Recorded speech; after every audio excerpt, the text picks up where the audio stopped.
A long time ago, on the banks of the Juku stream, there was an old farmer who brewed a mellow and sweet rice wine, the aroma of which traveled thousands of miles, so that even Wuyi mountain was intoxicated by it for 3 days and 3 nights. When the villagers drank this wine, they worked for a year without getting tired. When the travelers drank this wine, they walked 10,000 miles without feeling hard.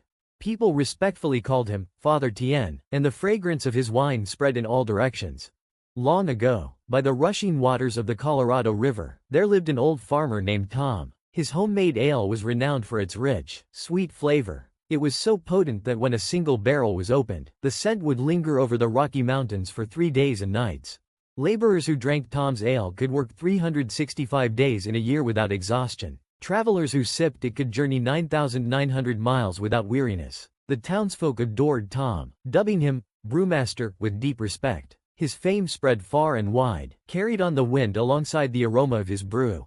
Meanwhile, the 8 wanderers, heavenly gods who roamed the realms, had crossed the great ocean and wandered countless lands. One day, the scent of Tom's ale reached them. Limping Leo, the most impulsive of the group, cried, "To miss such a drink would shame our immortal souls. I'm heading to the Rockies." The others, equally curious, disguised themselves as merchants, making their way to Tom's riverside home.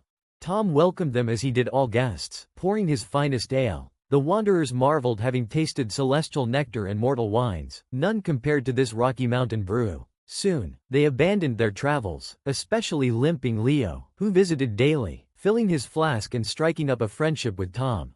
One evening, after 3 mugs, Leo asked, "How do you craft such magic?" Tom gestured to the Crimson Cliffs.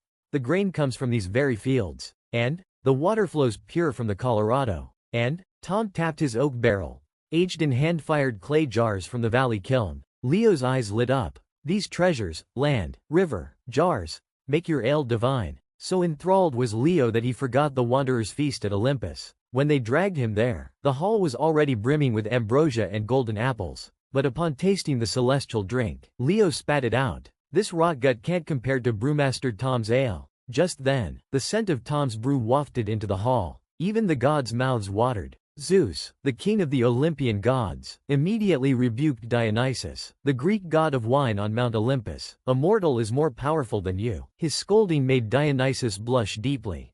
Leo said, "Let's fetch a barrel of ale and let everyone have a taste." Zeus agreed and told them to go and come back quickly. Tom happily presented him with a wooden barrel of wine. Dionysus hurried off towards Mount Olympus with the barrel in hand. Leo, exhausted, fell behind and shouted, "Save some for me."